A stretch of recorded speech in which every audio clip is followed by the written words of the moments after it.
প্রচণ্ড গরম পড়েছে, আর এই গরমে এইভাবে টক খেতে গেলে প্রচণ্ড উপকার হয় শরীরের। তো এখন পাওয়া যাচ্ছে অ্যাভেলেবেল আম করালি, মানে ছোট ছোট আমগুলোকে আমরা আম করালি বলে থাকি। আর এই আম দিয়ে শরবত বানিয়ে খেতে গেলে ভীষণ উপকার পাওয়া যায়। তো দেখতে থাকুন আমি এই কাঁচা আম দিয়ে কিভাবে শরবত বানাচ্ছি। এই আমগুলোকে আমি টুকরো টুকরো করে কেটে অনেকক্ষণ জলে ভিজিয়ে রেখেছিলাম। অনেক দিন ধরে আনা আছে বলে একটু হলদেটে ভাব হয়ে গেছে। তো এই আম করালি জল থেকে তুলে নিয়ে আমি মিক্সিতে পিষে নেব। তো আরেকটা কথা বলে রাখি যে এটা পাটাতেও বেটে নেওয়া যায়, তো মিক্সিতে পিষলে বেশি ভালো হয়। আর এখন তো আমাদের এটা সুবিধা।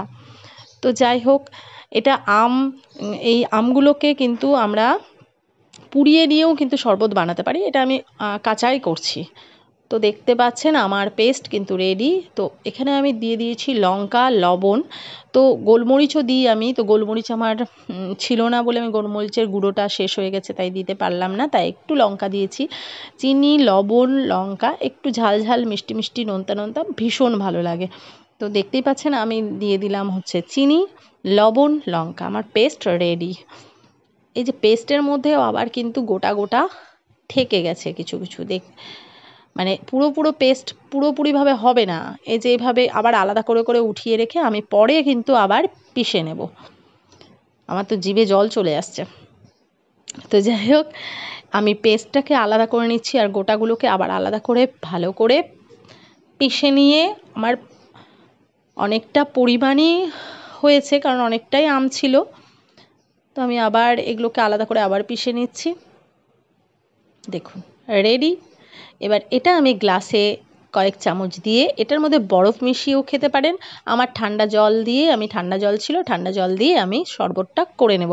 অনেকে লেবু দেয়, কিন্তু লেবু দিলে আমার মনে হয় আমের ফ্লেভারটা পাওয়া যায় না। লেবু কেন দেবো? লেবুর শরবত আলাদা, আমের শরবত আলাদা।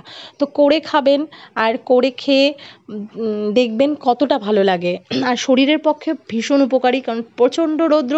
আপনারা কোথাও থেকে এসে বসে বানিয়ে বাড়িতে বসে খেতে পারেন, বা করে নিয়ে গিয়েও খেতে পারেন, যে বাইরে যাচ্ছেন আমি এক বোতল করে নিয়ে যাচ্ছি, আমি একটু মানে বাইরে গিয়ে খাবো, এরকমও খেতে পারেন।